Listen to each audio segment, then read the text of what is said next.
Celebrating the connection with our pets. This is Animal Radio, featuring veterinarian Dr. Debbie White, groomer Joey Villani, news director Lori Brooks. And now, from the Red Barn Studios, here are your hosts, Hal Abrams and Judy Francis. Tammy Trujillo working hard in the newsroom. Girlfriend, what do you got going on today? Well, they think they've come up with a real reason a lot of people have insomnia. I'm guessing... I'm guessing it's the old pets in the bed thing that Alan Cable says, the pets shouldn't be in the bed. And we'll find out more in just a couple of minutes here. But I don't... Is that what it is? Fluffy and Fido, yep. Yeah. Did I blow your news story there? I didn't mean to blow your news story there, but that, you know what, that's not really news. That's not news. Did you ever sleep with anyone who's ever slept with a dog knows that automatically. My wife will get up. The dog sits up, and she's a light sleeper, and I hear her say, "Oh, Miles, you want a drink?" And she actually goes and gets the dog a bowl of water and brings it to the bed, and the dog drinks in bed. Now, God forbid if I need it, but yeah, that's not news. Did she get you a drink of water too? I mean, of course not. No, I get nothing. I wake up. I think we all suffer. At least most of us suffer from it, and maybe we don't suffer from it. But I would say 9 out of 10 people that are listening right now allow their animals into bed with them. And they've been told before that it's, that's the cardinal rule. You're not supposed to do that. But we do that here. Tammy, I'm sure you do that. I'm sure there's like dogs, a million cats, animals yeah. all around. Oh, yeah. Ladybug sleeps in a crate. Oh, she does? She does. Oh, yeah. No, I started her out right when she sleeps in a crate every night. She doesn't mind? No, it's her little den, and we, when it's bedtime, we get up on the bed and we play with her for a couple minutes, and then I open the crate and say it's time to go to bed. And it's on my nightstand so she can see me. It's equal with my bed, so I'm only just a couple inches from her, but I open the crate, she crawls in, and I close the door, and she stays in there all night. Well, you're good. Yeah. You are the 1%. There you go. I started her off young. I thought, Well, whether you let your pets in bed or you don't, this is your radio show, Animal Radio. And also on the show today, our hero person of the week, Kitty Martin. She has a calf that lost both of its back, I believe, hoofs and legs, lower part of their legs, and she got prosthetics for this calf. wow. How cool. To the tune of like $40,000, too. Jeez. Wow. And she'll be our hero person coming up in just a couple of minutes. Let's go to the phones and talk to you right now. Hi, Roberta. Hi. Where are you calling from today? Buena Park, California. The beautiful L.A. area. What's going on? I have a really sick cat. I took him to the vet about a week ago, Tuesday, and they kept him in the hospital, and they had him on IVs. They had to hydrate him and whatever else they had to do. They did blood work, and they said he has a liver problem and what's that other thing called? Bile something or other. And he doesn't eat. I have to give him a pill, which, if I can catch him, because he hides in a corner, it's hard for me to get him. And, yeah, that's a common cat owner problem, is catching the cat for the pill. Well, he stays in that corner, and actually, when he comes out to go to the bathroom, I can get him, but he doesn't like it. And normally he'll hide because he's in my room. But he's been taking, I think I'll tell you the name of the product he's been taking. In fact, I can give it to him today because I can get a hold of him. It's called Denamarin. Denamarin, yes, okay. Okay, that's a pill. He has to take once a day. And then he takes something like amoxicillin, I think, a liquid. Okay, yes. Okay, well, that thing, unless somebody helps me, which they have a cat here that goes crazy, their own cat, when they come in and touch him. But anyway, he hasn't had that medication today because they haven't got a hold, and he's listening. Okay. And all right. And as far as eating goes, they gave him a science diet thing. It's called A&D. Okay. Yeah. Okay. Well, from a whole week, he only went through one can, and the only way he could eat it is if I open his mouth and shove it in his mouth. Okay. Okay. All right. So Go ahead. So he's not eating much of anything at all. Is he vomiting? No, now he's not. But before he went to the doctor, he was. Okay. And how's his general attitude, his other than hiding? Is he have energy, or is he pretty listless? He seems a little bit better than what he was. He won't come out. Yeah, he's right there in the corner. But he won't. Okay. He won't come out, and it kind of upsets me like crazy because I thought, oh my God, he's just waiting to die, and I can't get and home. Then, go ahead. And Roberta, did the doctor say, is he having any kind of yellow discoloration to his that's gums? How they found out he was jaundice. Ah, okay, yeah, From so his he's ears jaundiced. and from, I guess, his gums. Okay. So that's what they told me. In fact, I took him in last Tuesday, which has been a week, and he went through a can of food in a week, and I took him back Friday for a follow-up, and I have to go back this Friday for, I don't know what they're supposed to do more blood work on him. Yeah, and the challenge with cats with liver disease is because it isn't just one thing that causes the problem and the symptoms. When we get that yellow coloration, that's kind of the hallmark of a jaundice or a buildup of the bile pigments. Yeah, that's but the reality is that liver disease in cats can happen for a lot of reasons, and it's partly because the way that their whole digestive tract is tied together. Their liver, their small intestine, and their pancreas really are kind of all intimately associated. So when we get disease in one of those organs, we can get all the other ones to be kind of screwed up as well. So we can get a pet or a cat with liver disease that can even have pancreatitis, which isn't even the same organ, or from small bowel disease. So a lot of how we treat some of these things can be similar in many ways. But when we're dealing with liver disease, there's the decision on, do we get a full diagnosis? Are we going to go for that liver biopsy and find out specifically what we're up against and what are best? Yeah, so that would be the best treatment. So, but he's been urinating really good, so a lot. I mean, not a lot, but when he goes, it's a lot. Yeah. And so just for our listeners, so liver biopsies are very valuable to help us give that direction and what we need to do to treat, but it's not always practical for every family. So if we're faced with liver disease, a lot of what your vet is trying would be exactly what I would try.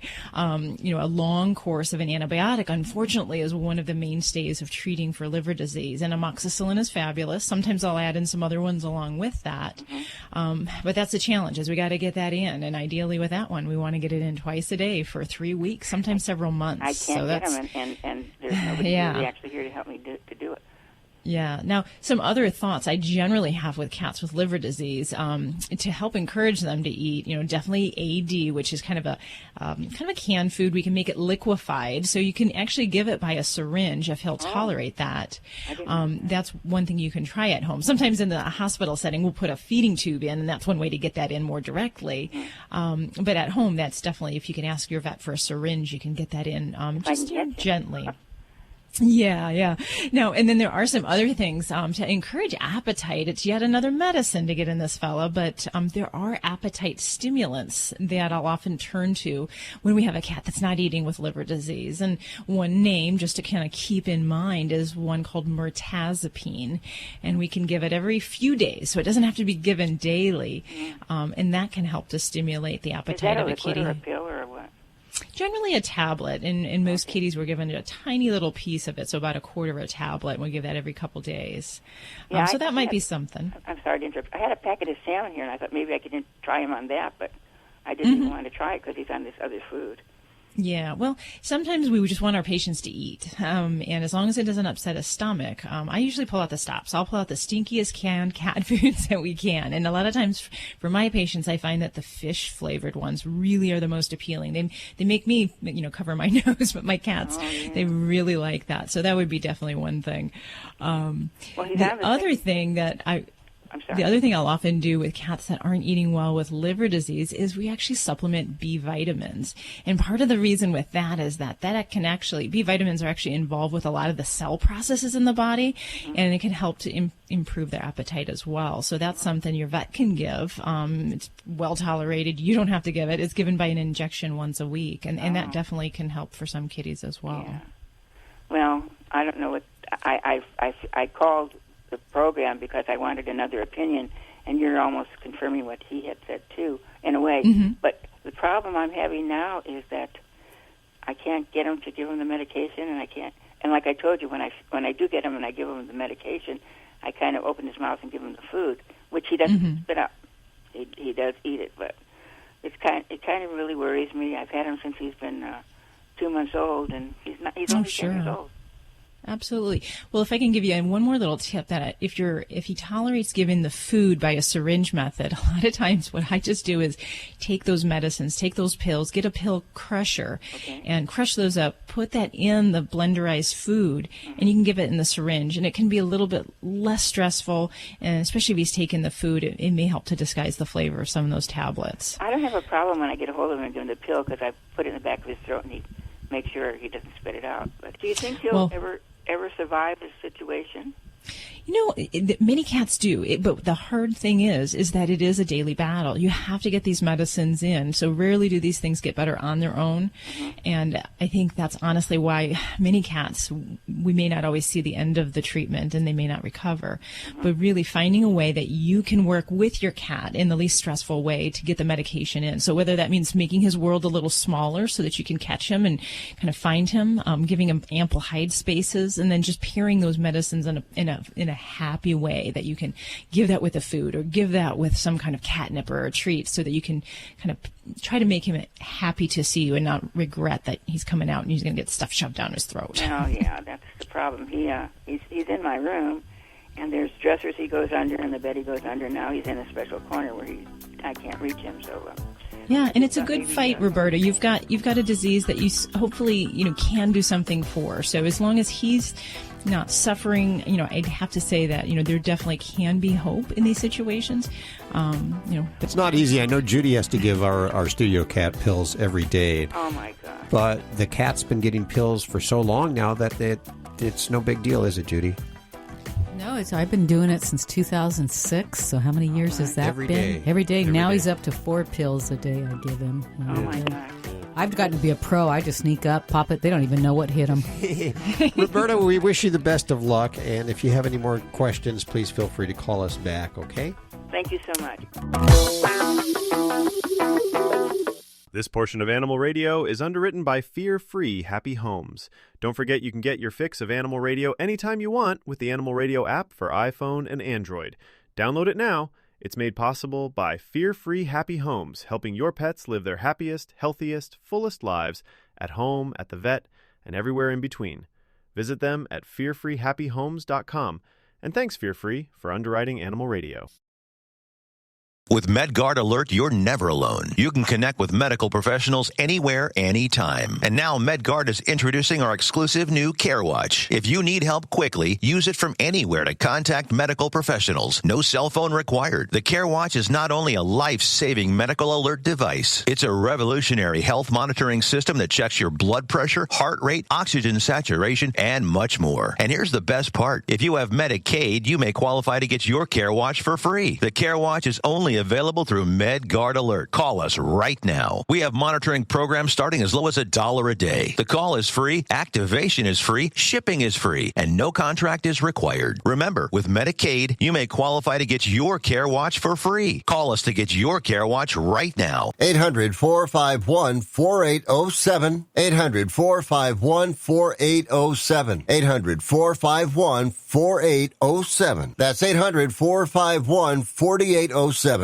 Hey, this is Big Ant from Rescue Inc. Remember, spay and neuter your animal, and abusers are losers. Now back to Animal Radio. You're listening to Animal Radio. If you missed any part of today's show, visit us at animalradio.com or download the Animal Radio app for iPhone and Android. Everybody loves Deb. You know who does love me? I will tell you. Who loves you? I have a red-eared slider here. Well, maybe she doesn't quite love me. I'm making her feel beher, though. A red-eared slider. Yes. Do you know what that is? I think isn't that number 2 on the Sonic Burger, the red-eared slider? No, that's White Castle. The red-eared slider is a turtle. It's a water turtle. Common in the southern U.S., and you'll actually find them in a lot of ponds. They're kind of like little pest species. People release them in the wild now. But this gal is 35 years old, and she came to me because she's not eating good because she's got a belly full of eggs. Oh. So she's going to give birth, huh? Not really, no. She has eggs, though. So she's not mated. She's not been around boys for probably a good 30 years. She is just every year when it comes to springtime, she they're just the regular old eggs. Yeah. Okay, gotcha. Just like birds lay eggs that don't have to have a Remember what last year you had to explain that whole birds and bees thing to me, and we're still working on it. And Alan, you got it under control. You understand the whole egg thing. The birds, the bees, the flowers, the trees, the booze, the broads. Yeah, I know what's going on. I sent you a story, didn't I, Deb? What did I send you? I didn't see one. Yeah, I sent you some cute story or something about turtles. Been married 110 years. I didn't see it. Did you text it or what? I think I emailed it. Let me check my spam folder. Maybe it's in the blocked email section. Let me check. That's where I go when I talk to a woman in public, right to her spam folder. Sorry, you didn't even rate at that, Ellen. I'm sorry. Hi. Hi, who's this? Jan. How are you doing, Jan? Hanging in there, babe. Hanging in there. Hanging in there. Where are you calling from? South Lake Tahoe. Listening on KOWL, huh? You bet your booties. Hi, Jan. Hello.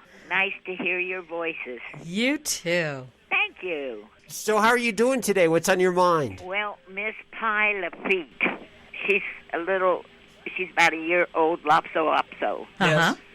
And she got her name because I'm a nutty gal. Yeah, you sound like a nutty gal, and that's how we prefer them. Yes.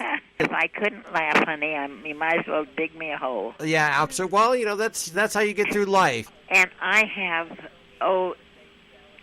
half a dozen or dozen, more like a dozen, half whiskey barrels full of soil, and I put plants in them in the spring, but Miss Pie goes out in the snow and jumps into the whiskey barrels, comes in all mud.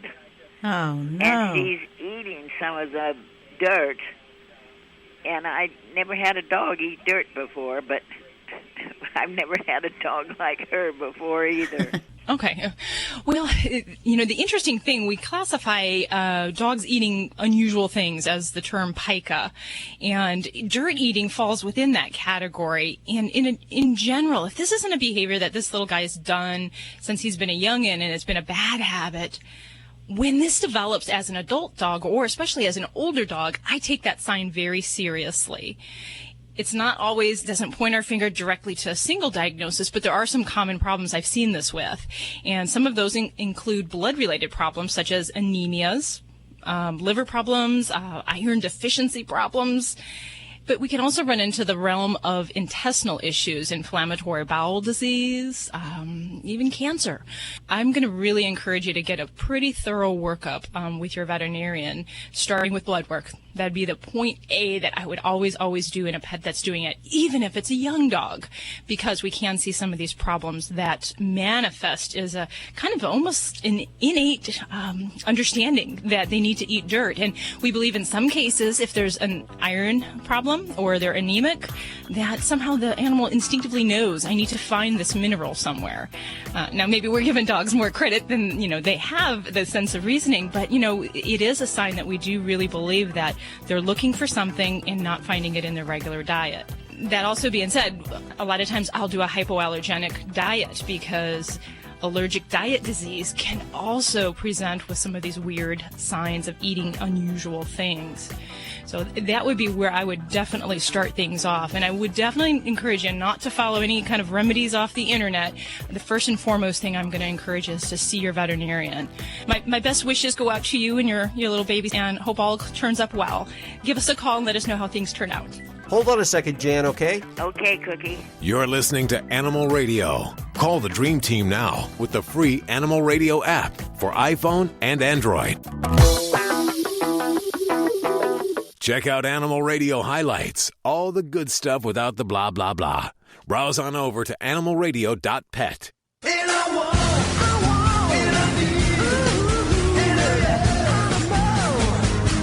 Vinny Penn coming at you again on Animal Radio with a party animal segment. I saw on the telephone pole at the end of my street the other day a missing pet flyer. We've discussed flyers here in the past. The catch with this one is they had drawn the picture of the cat missing. It was a pencil drawing. Now that one, you're not going to really be able to tell. I don't know. It didn't look any different than any other millions of cats you see out on the street. Well, you don't see as many these days as stray cats as you did when I was a kid back in the 70s and 80s. But they didn't really look any different. Two, it told me that you're drawing the picture of this cat, that you never took one of your cat. So how much could you have possibly loved it if you didn't have a picture to photocopy for the flyer now that Smittens is missing? I'm not even going to get into the whole Smittens thing. But how much could you have loved Smittens? Maybe Smittens ran away, one, because you never took a damn picture of him. And two, because you named him Smittens. Vinny Penn, Party Animal, Animal Radio. Hey, this is Sean Hayes on Animal Radio. Remember to spay and neuter your pets.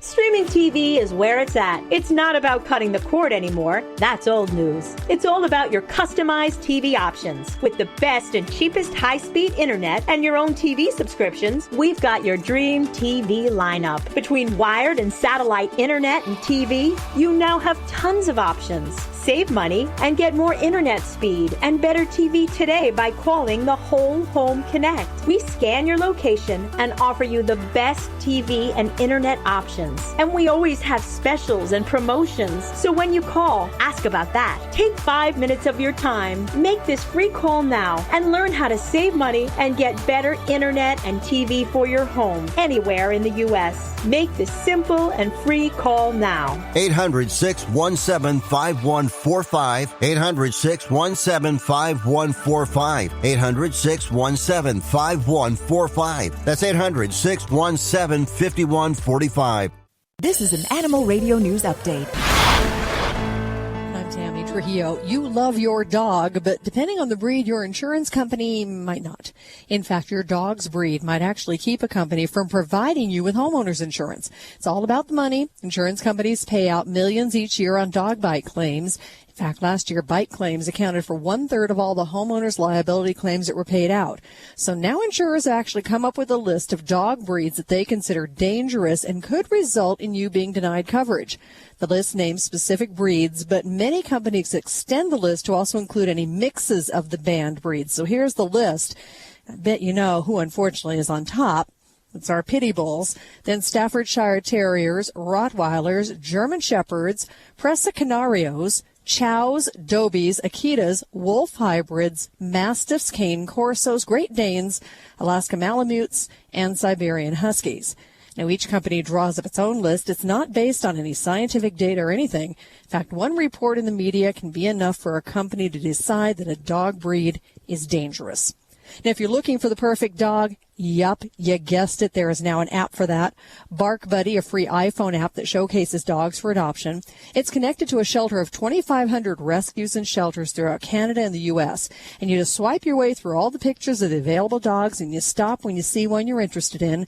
The app then gives you the details on the dog and the organization that has him or her. Right now, Bark Buddy's only available for the iPhone, but there's an Android version, should be out pretty soon. Well, they are cute. They are prickly. In some places, they are illegal. Talking about hedgehogs. They are growing in popularity as pets. Some people say it all got started with the video game Sonic. You know, it's a little blue hedgehog who runs at supersonic speeds and then protects himself by rolling himself into a little ball. Well, some breeders now say they have waiting lists 500 people long for hedgehogs. They're a lot easier to take care of than a cat or a dog. They're hypoallergenic. But hedgehogs are illegal in 6 states and Washington, D.C., and the reason is because the people in charge, they're worried that the hedgehogs could escape and upset the ecological balance. Hedgehogs do also carry salmonella, but breeders say you can limit the risk by washing your hands after handling them, but man, are they cute. I'm Tammy Trujillo. Get more breaking animal news anytime on animalradio.com. This has been an Animal Radio News Update. Get more at animalradio.com. Coming up in just a few minutes, we're going to talk to a lady, Miss Kitty Martin. She has a calf whose 2 back legs were lost to frostbite, and she outfitted them with prosthetics at $20,000 a piece. Two of them, wow. $40,000 to put on prosthetics on the back of this calf. That's amazing. That is love. I wouldn't do that for my wife. Really? Really, Ellen? I'm going to call her and tell her that. I'm messing. You know, I'm going to get you in a world of dog doo-doo right now. I'm in trouble for saying I love a good tenderloin. Also in the news, this is really upsetting me. Ferrets may now be illegal in New York State. Of course, it is already illegal in California, and these fairly benign animals are pretty much legal in most of the states in our country, but New York is now trying to do the same thing California has done and make them illegal. And, but here's what cracks me up. Yeah? You go into any Petco, PetSmart in California, and what do you find? Ferret food stuff. Yes. Why are they out to get the ferrets? I mean, well, why not the pigeons? Why not the pigeons? It's another one of those ecology things. They think if the ferrets get loose, they're going to screw up the ecological balance because they don't belong here. So why are ferrets illegal in some states, like New York? Well, I think there's some fear that they're going to get loose and kind of compete with other species or going to reproduce in the wild. So that's some of it. Some of it also sickness that they might bring to the other wild ferrets that are out in the population. Oh, what do they eat? What do ferrets eat? Disc jockeys. Oh dear. No, they're basically vegetarian animals. Then how can they cause trouble if they're bugs and stuff? I've never understood it. And ferrets are neat. They are kind of cute little. You know, I was just doing some research because I did think that you had that backwards, Hal. And actually, they have been illegal in New York, and now they're talking about lifting the ban. So that's that what I was going to say, Hal. I think you made a you had it you backwards. made a boo-boo. Isn't that what I said? No. That's not what I said? No, that's not what you said. Because I have this dyslexic news service that I get in the morning. I check with AP and UPI and CNN. And sometimes everything they have is completely backwards. And so what I've been informed, yes, I was wrong. I was yeah, come on now, you can say it. Wrong. Yes. So it's been illegal, and they're thinking of legalizing They're it. thinking about lifting the ban, yes. Oh, cool. Tammy, can you get on that news story, find out more about that next week? Find out what that's all about. I need to be let's informed. look into it. I got to tell you. I sure wish California would get off their ferret ban. Well, this may be the beginning of it. Packing some ferrets. Legally. However, in New York, a ferret cannot drink a big gulp. No, that's you can't. still illegal. They changed that law, too. I knew that. You can actually get a 64-ounce drink now there. Oh, no. It was a stay of execution, and now it's back in effect. It is back in effect. You know, I love a good tenderloin. If you want the news, we're on top of it right here at Animal Radio. Up-to-date information. Get your breaking news, But rats are fine. There's 10 of them for every person. I was going to say, who's got pet rats? But pet rats and wild rats, there's not a fear of releasing those. But, they can breed rampant, right? Yeah, we just saw a story about that, where there was a lady who was hoarding 300 rats, and she was breeding the wild with the pets, which I guess makes some kind of super rat. Or something like that. Yeah, and there's got to be concern for even things like respiratory problems when you have that many animals and they're not housed maybe in the most appropriate way. So I'm pretty sure 300 rats in her house don't sound like they're raised in the most appropriate ways. But that's a health danger to people. So that's public health, man. Get that guy knocking on your door. Yep. Come in. Oh, that was you. I'm sorry. Dave's not here. There's a little Cheech and Chong reference there. Good for you. Oh, Good for you. Let's see. We've been talking about a lot of different apps that have been available lately. And Tammy Trujillo, anytime a new one comes out, she brings it up. She was talking a couple of weeks about this one, and I thought it was kind of cool. It's called Pet Match, and they're using this facial recognition technology. You know what that is, Judy? Yes. It's when you take a picture of someone's face and then you put it up at this app and it actually finds someone who looks just like that by the facial. That is correct. And the cops use it too, right? Yep. Yeah. FBI. If you have an iPhone or you use iPhoto or have a Mac, all your photos are arranged by facial recognition or can be arranged so that you have all the same people put together. It's kind of a pretty cool technology. And these guys are using it to find and adopt animals out. And I think that's pretty cool. So I wanted to get him on the phone here. Hey, Adi, how are you doing? Good, thank you. Where are we calling you today? We are in our office in Palo Alto. Palo Alto, okay. So computer land is, I guess, what we call it. Exactly that. And this technology, before inventing it to be used for animals, it was a technology you were working on for other purposes. Is that correct? Yeah, it's a generic technology. We are developing visuals, the ability to find images with similar content or similar objects and so on. It can work on anything. And in the grand vision, we are going to release different applications that are doing different stuff. But we thought that the first one might be very neat, very useful to do it on pets.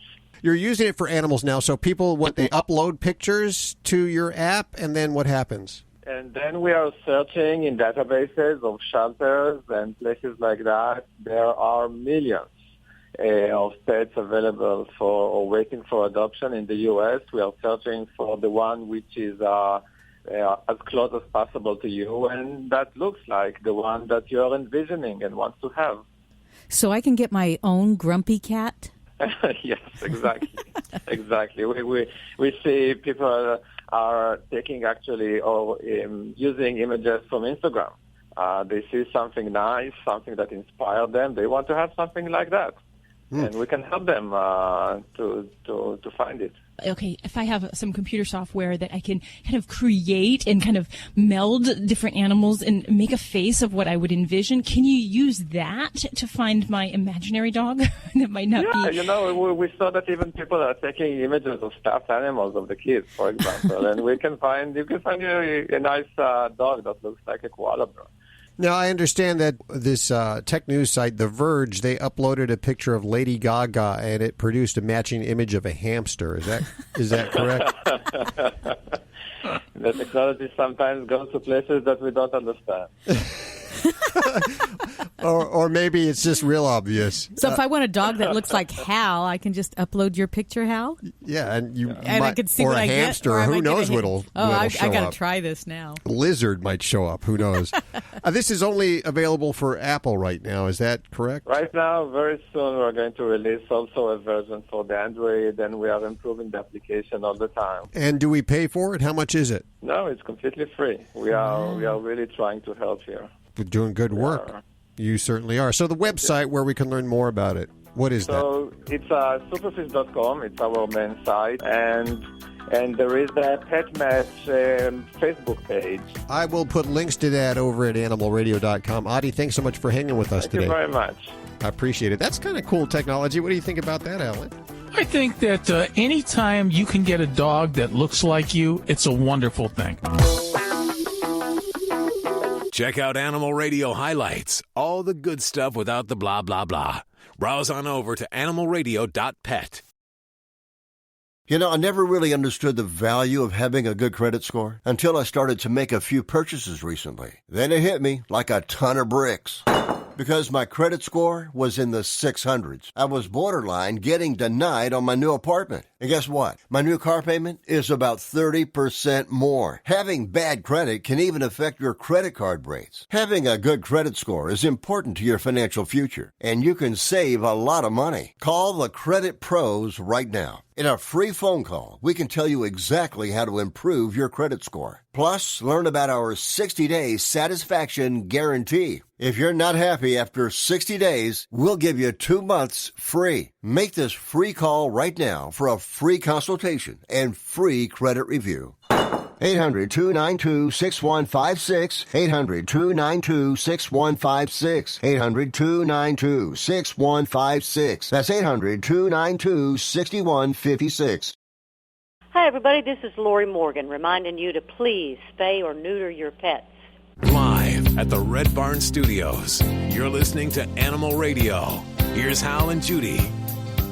Hi, Debbie. How are you doing? I'm great. How are you? Good. What's going on in your world? I think I need to talk to Dr. Debbie. I have an unusual situation. I have 4 Boston Terriers, and I have one of them who's at 6 years old. He has developed a weird thing when the leaves started to fall this year that he's never had before. And that's where he starts bubbling out of his nose, and he has trouble breathing, and then he might fall over on his side and spit up phlegm and then be okay. But it's seemingly you can see that he's in distress. We've been to the emergency clinic and integrative veterinarian here and a regular veterinarian, and nobody seems to really have a real answer. They just want to put him on prednisone or Temerol P and Benadryl, and then he seems okay, sort of. And then when we start to wean him off, he goes back to the same weird behavior. And we've had leaves, for the 6 years that we have had him, and this is the first time I've ever seen this. Okay. And so has he had problems breathing unrelated to the fall? Being a Boston Terrier, has he had problems with any kind of nasal surgery, soft palate, as far as stenotic He nares? had, before the age of 12 months, he had 2 soft palate surgeries at Ohio State University. Okay. And the nasal one, too. Okay. All right. So he has. So, and that's the big thing. Now, when he has the episodes, when he's bubbling in that, does he just fall over kind of all of a sudden, have any kind of seizure-like activity? It does not look like a seizure, and they don't think that it is. They think that he can't get air. And because right afterwards he spits up white phlegm, and then he's like fine. And he's not really passing out, but he just falls over on his side. And when he does that, it's and I've even tried, like I've given the Heimlich, and the white phlegm will pop out and he'll feel fine. So what they're saying is they think it's accumulating, the excessive mucus is accumulating, and I was told he has an extra fat tongue, and that he has, even since the surgery, he just has a tiny little opening, through his throat. I gotcha. All right. And that's going to be the big thing is what I think your boy is doing is having vagal episodes. And this is actually something that happens a lot in the brachycephalic breeds, the short-faced breeds. And one of the reasons is that, well, I'll back up. The vagus nerve is a nerve that goes from the head down to the abdomen. And there can be certain things in the body that disrupt that or overstimulate that nerve. For some animals and people, it can be things like digestive problems. It can be respiratory problems, and I see this a lot in the brachycephalics, that if they have a lot of the respiratory components to the upper airway disease, they have the narrowed nostrils, they have a narrow trachea, a long soft palate, they can even get everted tracheal or laryngeal saccules and some other changes up there. So some of those things they might not see, but they might suspect. You'd have to kind of go up with a scope to see some of those other things in the back of the throat. But just being of that breed and having some of these airway changes, it's going to make it very likely that the vagus nerve can get overstimulated. And what happens with that? The heart rate drops, and the heart doesn't pump as well, and the blood pressure drops, and the pet will pass out. And it usually come right back up. I've even seen dogs do this after they vomit. So where they'll vomit and then they just pass out and then they come right back up. So the goal is to try to address what is the biggest problem, and that's going to be the respiratory disease.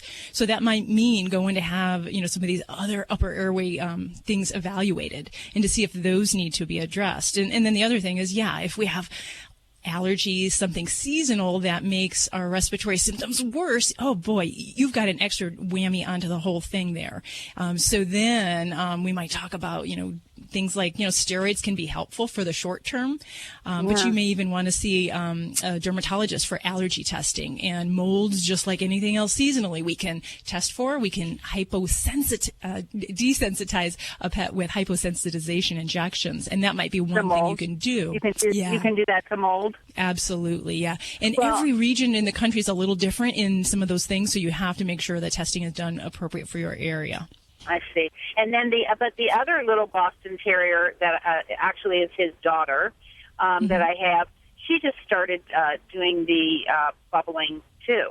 And I thought, okay, now we know this is because they've been at the vet. We know there's nothing contagious going on here. But at the same thing, she'll go outside and she'll play with a ball in the leaves, and then she'll come back in, and she's not as bad as him, but she's doing it now too, and I'm thinking, what the heck?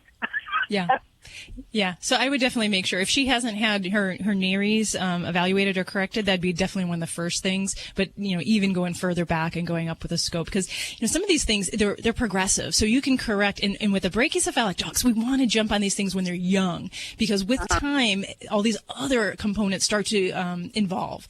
And once some of the more chronic things happen, you can't reverse them more easily. So we want to get in there beforehand, do the soft palate, do the stenotic nares if necessary, because there's all these other problems that will come on and that just are so much more challenging to deal with. Wow. Okay. All right. You don't know anybody that's in this area that's a specialist in this type of thing, do you? If you're dealing with veterinary schools, you're going to find a lot of the people at the top of their fields right there. And as far as in dermatology, they're going to have dermatologists there as well. So I think you're going to have two different type of approaches. One is going to be address the allergies, and the second is going to be address the upper airways, and that'll be through an internal medicine type specialist. Okay, great. Thank you so much. I appreciate it. Okay. You're listening to Animal Radio. Call the Dream Team now with the free Animal Radio app for iPhone and Android.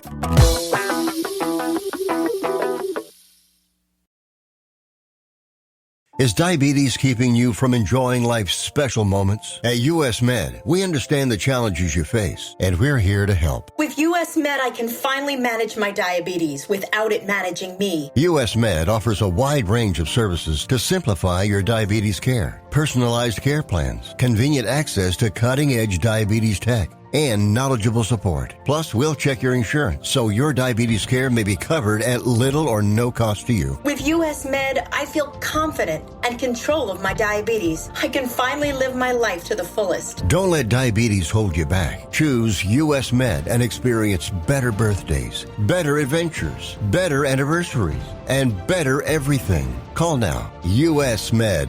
Better service. Better care. 800-434-5019. 800-434-5019. 800-434-5019. That's 800-434-5019. Celebrating the connection with our pets. This is Animal Radio, featuring veterinarian Dr. Debbie White, groomer Joey Villani, news director Lori Brooks. And now, from the Red Barn Studios, here are your hosts, Hal Abrams and Judy Francis.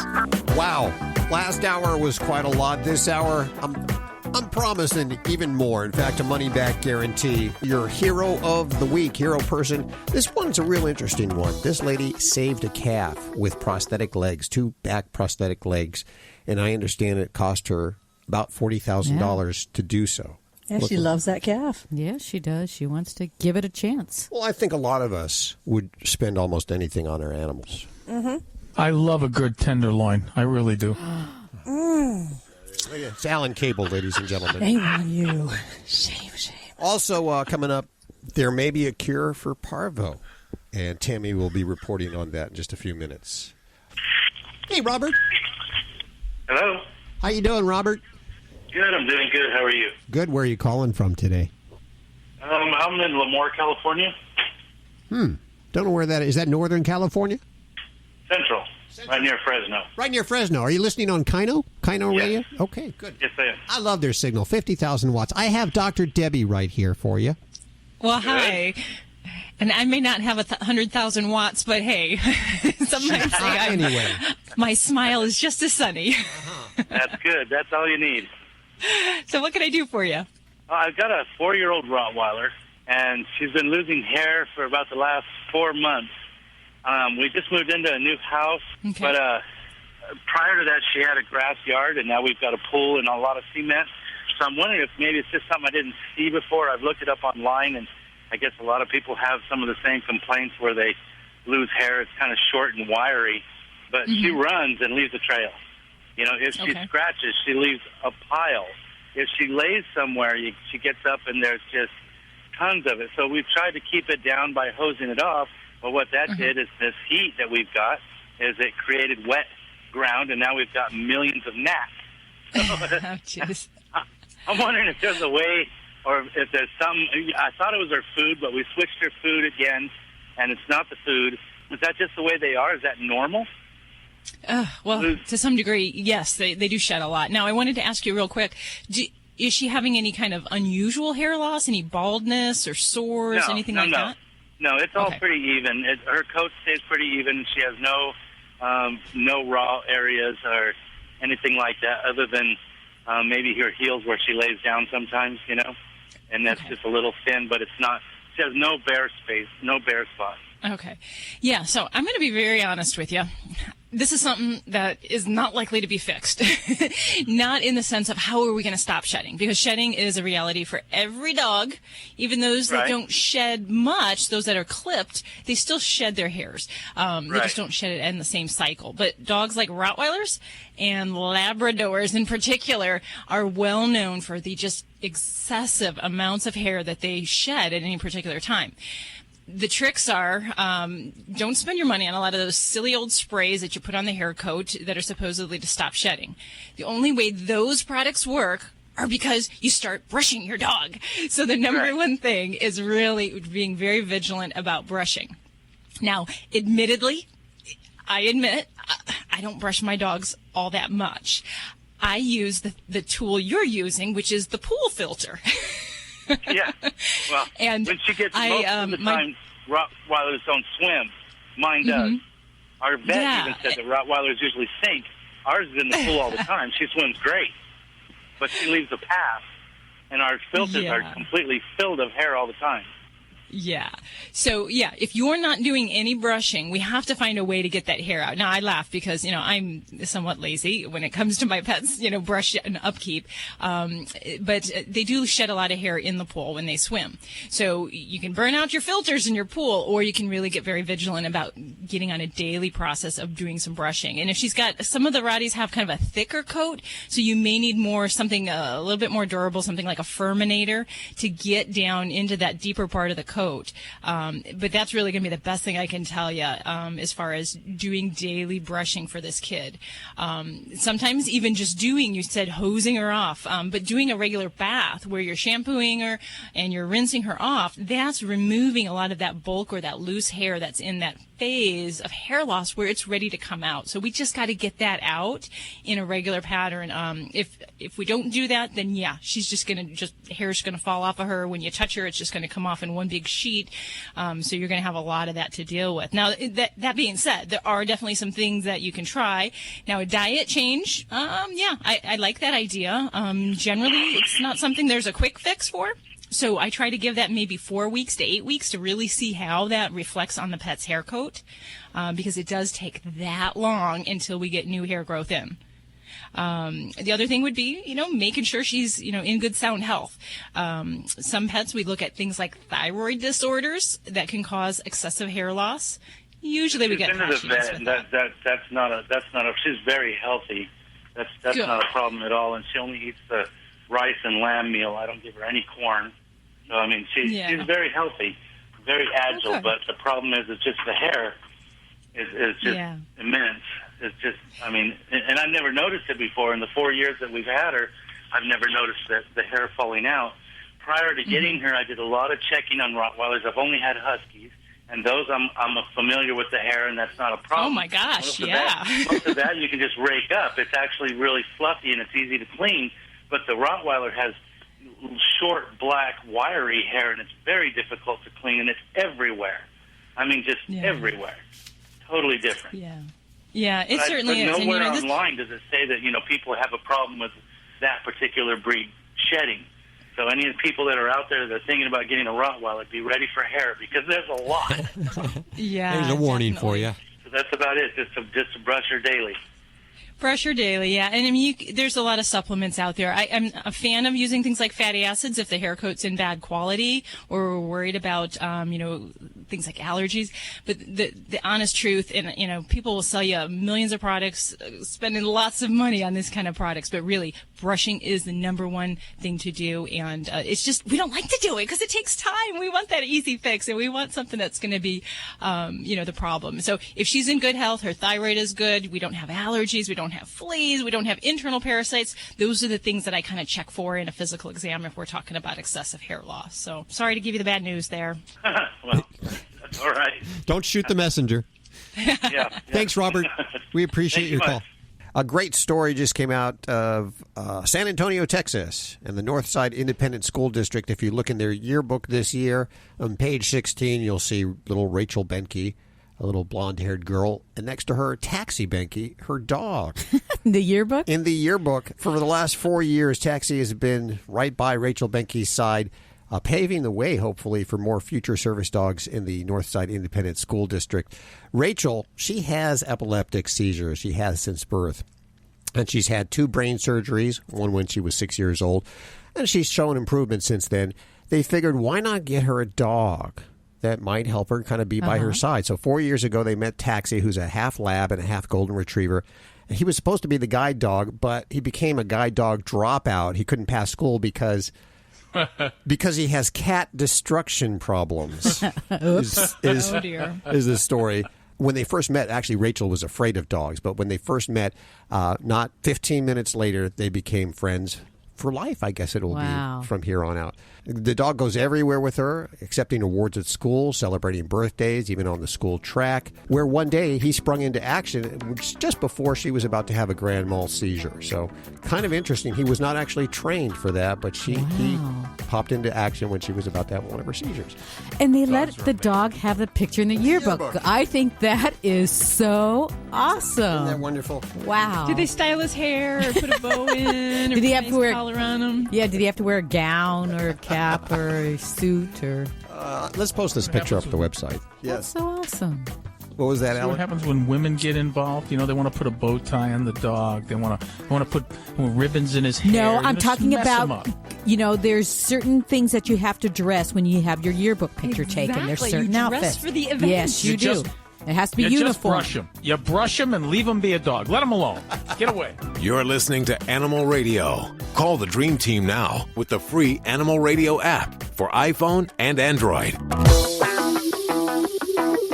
Hey, don't forget you can get your fix of Animal Radio anytime you want with the Animal Radio app for iPhone and Android. Download it now. It's made possible by Fear Free Pets, taking the pet out of petrified. Visit them at fearfreehappyhomes.com. Hi, it's Alan Cable, and it's no secret that our dog friends have transformed so many lives. They ease loneliness, make you laugh, get you out on new adventures, and help you meet people. They've even helped folks with depression and loss. They can sniff out explosives and even disease. When it comes down to it, dogs create more magic than David Copperfield. Doesn't your dog deserve the best life possible for all the magic he or she gives you? Of course they do. But how do you do it? Is it by feeding your dog the best filet mignon? Or letting him have free run of the house? Do we repay our dogs by letting them sleep in bed with us? I think you know where this is going, right? You want to give your dog the best life possible by educating yourself so that you can educate your dog. You know, puppies learn quick. They may learn that grabbing your clothes and shoes results in a real fun game of you chasing them or playing tug of war. They also learn that whining and barking gets them lots of attention from you. Let in, let out. And then they learn that taking little chunks out of your hand or ankles with those sharp teeth produces super fun noise. This is the exact opposite of what you want them to learn, though, isn't it? Being in charge from the very start of your puppy is better for both of you. Teaching him to sit and let go. Redirecting his behavior. Teaching him not to bite you, but only toys. Making sure that when you train him, you set him up for success and make it a lot of fun. So that your puppy grows up seeing training as the funnest game ever. And then in the house, you teach your puppy that calm behavior is the right behavior. And that the yard or the park is the place for play. Don't get him revved up. Save that for outside. Then make sure you take your puppy around as many people to as many places around as many other dogs as you can. Take them everywhere you can. Parks, baseball games, shopping centers. Let them see and watch all kinds of people and dogs. Introduce them to the vacuum cleaner, the lawnmower. And when your puppy gets scared, don't say anything. Don't say it's okay. That just reinforces the fear. Just remove him from the situation or give him a treat. Redirect him. He'll get over the fear quickly when he associates it with something fun or pleasurable. So get a plan, get the education, and then get yourself a dog. And remember, good dog. Do you travel with your dog? Of course. My pets are part of our family. Me too. I take Daisy with me everywhere. Right, Daisy? So how do you find out what hotels welcome your dog? I read Fido Friendly, the travel and lifestyle magazine for you and your dog. Sounds perfect for planning our next vacation. Right, Daisy? It is. Their motto is leave no dog behind, and they have great hotel and destination reviews. Where can I find the magazine? Go online to FidoFriendly.com. I will for sure. Come on, Daisy. We're off to find our next adventure. Hey, y'all. It's Lisa Matassa, and you're listening to Animal Radio.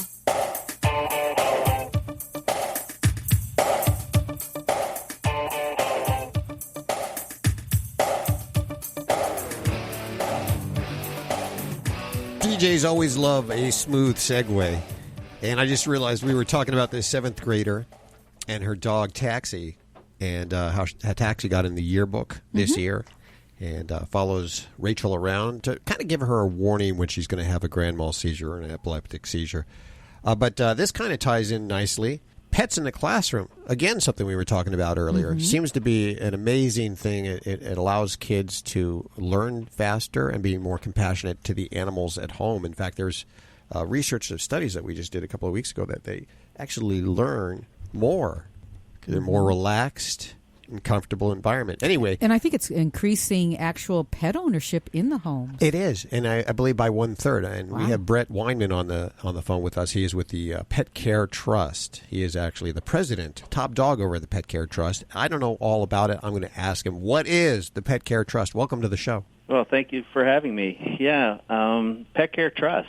We're an organization that was started about 20 years ago through contributions from companies within the pet industry. Basically, our mission is, at the time we were founded, is to figure out how we can introduce more people to pets and the joys of pet ownership and make sure it's done in a responsible way. And one of the programs is to bring these pets into the classroom or get the animals into the classroom. Is that correct? Exactly. In fact, that's really been our focus. As you can imagine, there's so many different opportunities for a nonprofit to help fund, initiatives that we worked throughout the course of the trust. We worked with nursing homes, and we worked on, studies for pet health, et cetera. And then finally we said we need to focus. And what a better thing to focus on than kids and pets in the classroom. Is it easy to get the pets into the classroom, or was a lot of bureaucracy, or did the schools open their doors to you, or were they cautious? It's all over the board. Really, it's the responsibility of the teacher to check things out with the administration.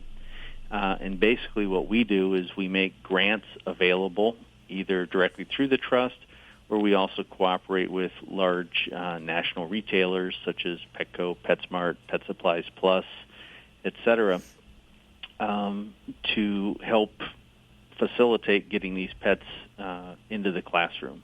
What costs are associated with it? For the teacher, we try to minimize costs as much as possible because, as you probably know, these types of things usually come out of the teacher's pockets. So what we do is we will fund the cost of the cage setup, the cost of initial food purchase, decorations, toys, treats, etc., bedding materials. Depends on the type of pet that's chosen. But the teacher, and then we will also fund part of the animal. So the teacher does have some skin in the game. In other words, putting some money out. They're not getting a free animal. We want them to have some commitment to the care and well-being of the animal. But we work with either the retailer or directly with the teacher to bring the cost of that pet down. Oh, where do these animals come from, and who decides what animal they're going to have in the classroom? Well, the different retailers that we work with, such as, once again, Petco or PetSmart, I'll use those two as an example since they're really the biggest companies that get the most pets into the classroom. They have a list of pets that their vets, along with the Pet Care Trust, have deemed sort of appropriate for most classrooms. And from that list, the teacher can either pick whichever one he or she wants to introduce to the classroom, or we've had great stories of how they've done little field trips to or online research the class has to figure out what type of pet would be best, and then they do a vote, and the kids really decide what they want in the classroom. Cool.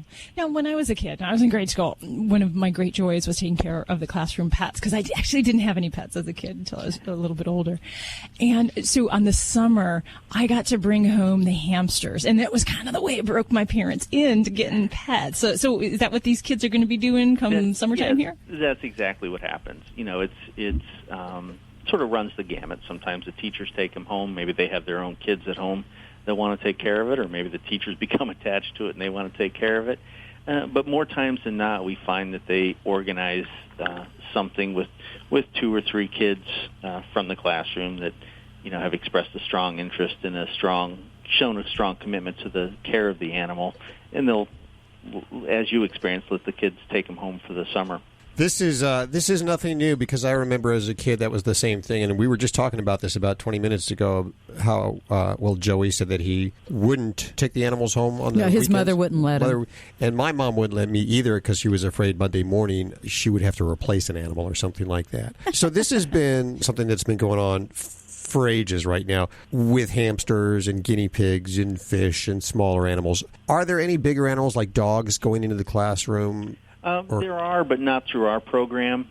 Typically those type programs would be sort of not a full-time pet in the classroom, but someone, maybe a local animal shelter or a dog training organization, would bring the pet in kind of as a show and tell. The website, www.petsintheclassroom.org, if you want to learn more about the Pet Care Trust and Brent Weinmann and what they're doing. I appreciate the opportunity. I actually trained my classroom pet hamster named Lady Luck.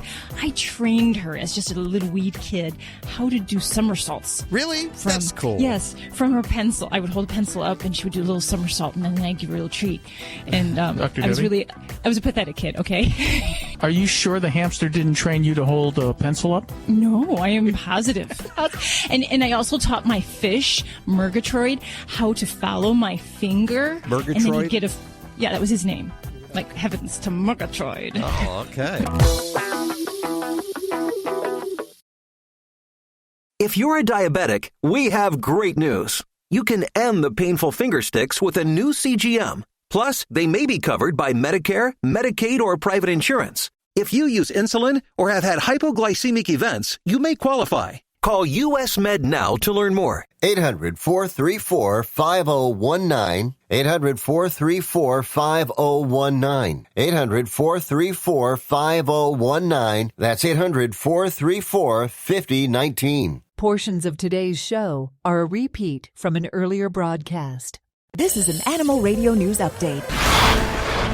I'm Tammy Trujillo. Well, just a couple of weeks back, both Petco and PetSmart said they would stop selling pet treats made in China. For the past 7 years, dogs and cats have been getting sick, and many have actually died after eating imported chicken and jerky treats. Well, now Purina Pet Care and Wagon Train have set up a $6.5 million fund to compensate pet guardians whose animals suffered or died. Now, the settlement doesn't admit fault, but it does open the door to damage claims for vet bills or for the loss of the pets. It also requires Nestle Purina to adopt what are being called enhanced quality assurance measures. Not exactly sure what those are, but also to change the wording on their packages. The deal still needs to be approved by the courts, but if it is, it would help settle claims related to Wagon Train and Canyon Creek Ranch dog treats. Well, to anybody with a puppy, the word parvo is horrifying. It's most often a death sentence. But now researchers may have literally stumbled onto a way to treat it.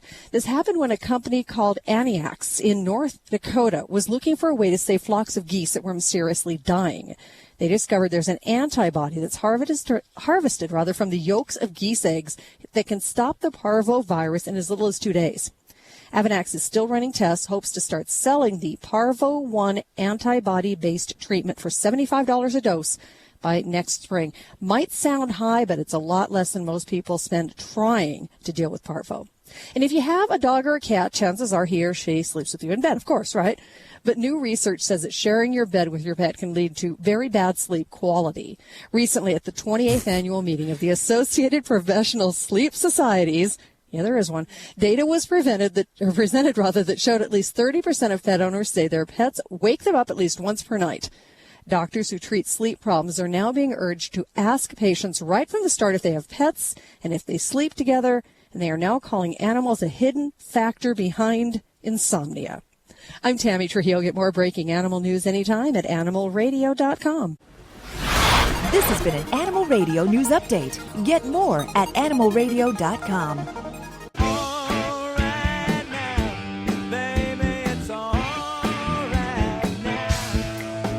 Hi, this is Paul Rogers. And Cynthia Rogers. On Animal Radio. Just know that it's going to be all right, meow.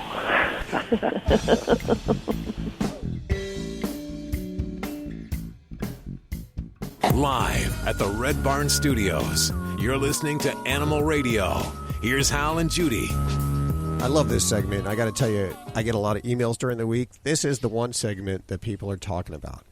And it's great because we are celebrating anybody that is doing something for the animals. It could be their own animal. For instance, we had the young lady who had created a bucket list for her dying dog. Mm-hmm. It could be someone that does things for lots of animals, like the guy who transports those animals from Atlanta to rescue to road New York. trips. Whoever they are. And if you know somebody like this, nominate them. Send us an email, yourvoice@animalradio.com. Yourvoice@animalradio.com. Today's hero, Kitty Martin, joins us. Hi, Kitty. How are you doing? I'm great. How are you folks? Good. Where are we calling you today? I'm in Cameron, Texas. And you have a calf, which is a cow, right? Just a young cow. And that He's a steer. that means male, right? Male cow. Is that correct? Male neutered. Male neutered cow. Okay. Yes. What's his name? His name is Hero. Hero apparently lost portions of his back legs. Is that correct? Tell us what happened. Give us the story. Actually, I had a small animal rescue. I was private at that point, and somebody called me about a calf that had froze to the ground and lost 2 back hooves and part of his tail to frostbite, and could I possibly help? And I had never seen anything as horrible as I had seen in this case. And we picked him up, didn't know what we were going to do, and wound up doing some research and found out that this had been done before for another cow named Meadow. So when you said this has been done before, I don't know what this is. Surgery was done for Hero. They went in and took 2 inches of bone up and brought the tendons around and made a pad stump for him, and he's been fitted with prosthetics. He's actually on his 3rd set. Prosthetics, so he has fake back legs. Yes. A cow. Wow. Normally, I would imagine a cow in this particular situation would be euthanized? Absolutely. And actually, this has been a very controversial pursuit we've done. It has attracted some of the world's worst and some of the world's best towards us. Oh, really? Like what is some of the worst? Oh, we've been tormented from a group that targets people on Facebook. I call them haters. They've contacted everybody in my life, anything to do with us. They've stalked us. They've cyber-stalked us. What are they saying? Why? Yeah. I don't know. I really don't. If I could answer that, it's been a year of that. I have no idea what fuels people like that. But like I said, on the other hand, I've had the pleasure of dealing with some of the most amazing people, too, that overrides them. Well, you know what? I don't know if you've been told this. You're our hero this week. Yeah. Oh, so, absolutely. And we think what you did was amazing, and it cost you a pretty penny, too. It looks like about $40,000 to do this. Oh, I'm in debt more than that. Oh, my gosh. Some donations were raised that have gone towards some of the bills. Unfortunately, with the haters, that dried up. My husband and I are probably in debt all the way to our grandchildren over this, but I'm so far into this and attached to this calf, I couldn't let him go now if I tried. Well, he was a pet before this, or No. Like his mama, from what I understand, rejected him at birth. The farmer sold him to somebody that thought they could raise a baby calf on a bottle, and it's more entailed, obviously, than what he did. The calf got weak. He couldn't get up off the ground, and we had 4 days of bad weather in April of last year, and he froze to the ground. So he kind of had it rough from the get-go, and that's why I've been swinging for him. Well, so you were the one that neutered him? No, he actually came from the farmer that way. That's interesting. Why is that? Aren't cows generally... Was this a milk cow, like a Holstein? No, this is he's a beef cow. Generally, they have one bull, farmers do, and they castrate the rest. They're raised for beef. Oh, I did not know that there. Okay, so where is he now? He is on my farm, which we are just purchased a new place in Cameron. He has his little area. He can do everything that they said he could not do, which is awesome, and I knew that. They said he'd never run. He runs. Never could kick out. He kicks out. He plays games. He's amazing. I can't explain everything he can do, but it's all the things they said he'd never do. Now, I like the cow-spotted back legs. I think they're so cute. Yeah, the prosthetics are Holstein legs, aren't they? They have the hanger clinic that did these are amazing. I don't know if you've researched them. You might want to. Tell us about them. Very first prosthetic maker ever, clear back in the Civil War. The man, Mr. Hanger, lost his leg, first one in that war, and he created the Hanger Corporation back then, and they're still going strong. They're the ones who did the ones for Dolphin Tail. I don't know if you knew that. Oh, wow. Yeah. Yeah, I remember that. And they're just amazing people. And this particular clinic in Houston caters towards customizing, in fact, making it less obvious, personalizing them and stuff. And they came up with the idea of the cow spots. I thought it was incredible. I loved it. Now, will he need a new set as he grows?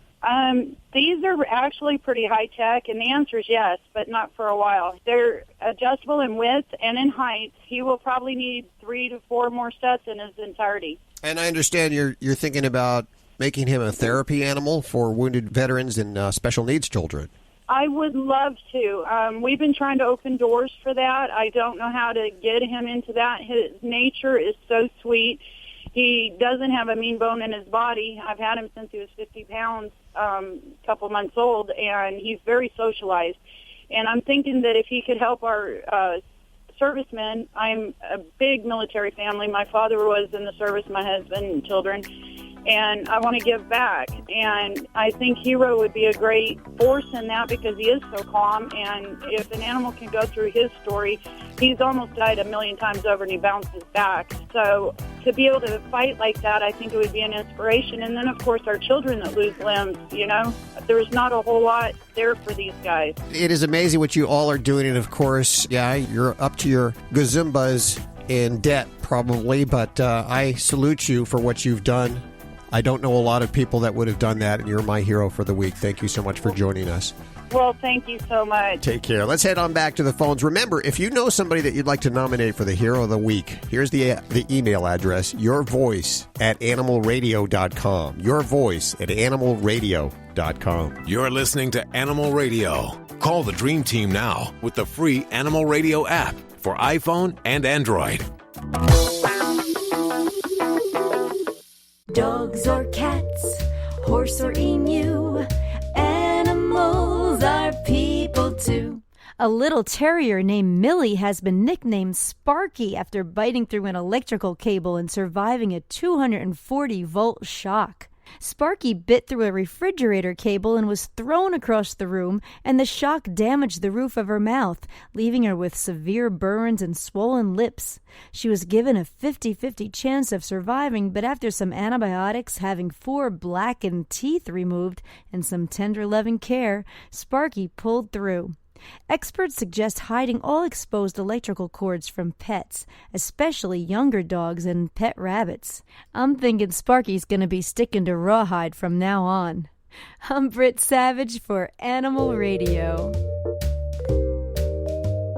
Animals are people too. Animal Radio. Is diabetes keeping you from enjoying life's special moments? At US Med, we understand the challenges you face, and we're here to help. With US Med, I can finally manage my diabetes without it managing me. US Med offers a wide range of services to simplify your diabetes care. Personalized care plans, convenient access to cutting-edge diabetes tech, and knowledgeable support. Plus, we'll check your insurance so your diabetes care may be covered at little or no cost to you. With US Med, I feel confident and control of my diabetes. I can finally live my life to the fullest. Don't let diabetes hold you back. Choose US Med and experience better birthdays, better adventures, better anniversaries, and better everything. Call now. US Med. Better service, better care. 800-434-5019. 800-434-5019. 800-434-5019. That's 800-434-5019. This is Animal Radio, baby. Jim. Hey, Jim. How you doing? Oh, very good. Thank you. What's going on in your world? Well, 2 things I wanted to say that you never mentioned before, but I'm sure you'll agree with. When I was younger, actually about late 20s, I had this spot in my living room that was a little bare, and I got the idea, you know what would be good there? A parrot. So I went out and bought a cockatoo, thinking I'd get a nice cage, put a pretty parrot in it, and it'd be a good decoration. Yeah. Boy, did I learn a lesson. I bet. Man, the attention those things need that I learned over the years. And I bet there's still a lot of people who don't realize, especially a cockatoo. Yeah, and they'll outlive you, too, won't they? Yeah, and it's like having a kid. Except they don't go to college. They want to be with you all the time. At least with the kid, they have a chance of going off and becoming like a football player or a rock star and supporting you in your... Yeah, very true, yeah. Have you ever heard of any suggestions to help with a cockatoo as far as the screaming goes? Oh yeah. Oh, definitely. And Jim, I'm gonna chide you on this because a new lamp fills a space in your house, but the pet does not. And exactly, as far as birds, birds are some of the most needy pets out there. They're flock animals, they're social creatures, and if you were to come into my office and say, "Hey, Doc, I want to get a first bird for me," what species would you pick?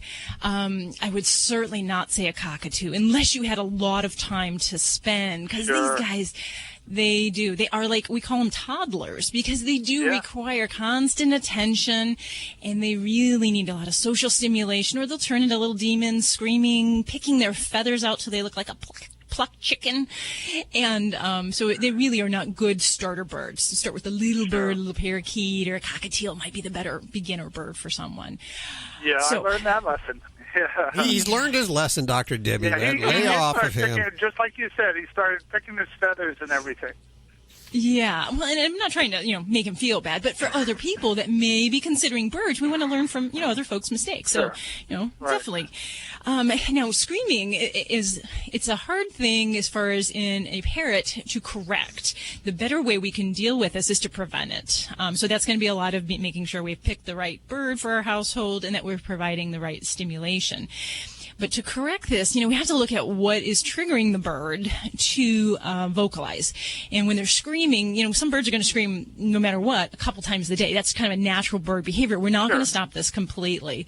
The thing is to find out what the bird is motivated, what is causing them to scream. And this can be when we leave the room, as long as we're in the room and the bird, but the minute we walk out of the room, he thinks, "Hey, you get back in here." So, he's just, in bird language, what he's doing is he's saying, "Hey, where you going?" A lot of times when birds scream and vocalize excessively, the human instinct is, "Shut up, quiet, I don't know that." And you are actually responding in a way that actually rewards that behavior if you do that. Because any attention that you give a bird that screams in the situation, you're actually just feeding that behavior. They're happy you're just acknowledging them. They don't really care what you're saying or your tone, or it's loud or quiet.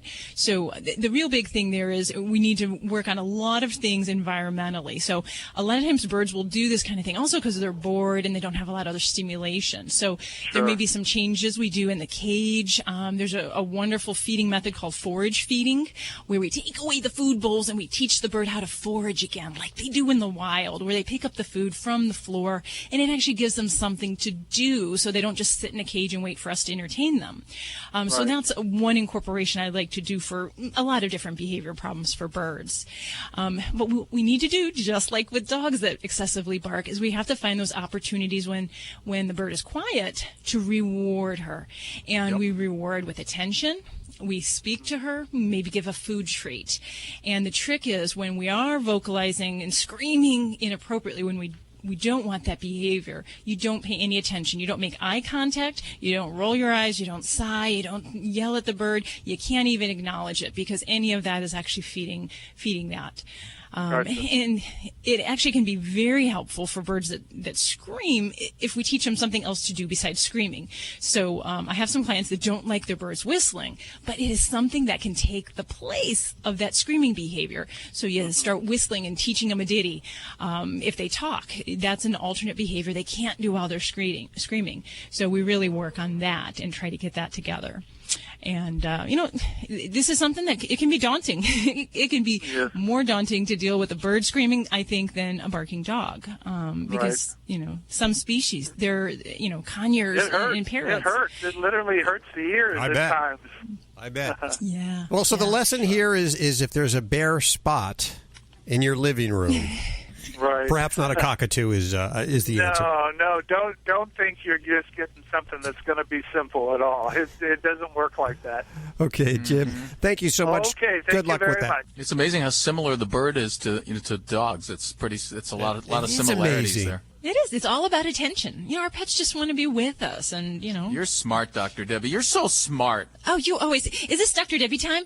Can I hear it? No, it is. I'm serious, man. You're really smart. I want to mention, while it is Dr. Debbie time, that your books, Yorkshire Terriers, Shih Tzus, Pugs, and Mini Schnauzers, How to Be Your Dog's Best Friend, very educational, very fun, a lot of fun facts, and I encourage everybody listening to check them out. You were riveted to them. I was. I know. I was like, our Dr. Debbie wrote this? A colleague of mine had said that, I'm reading this book and I feel like you're just talking to me.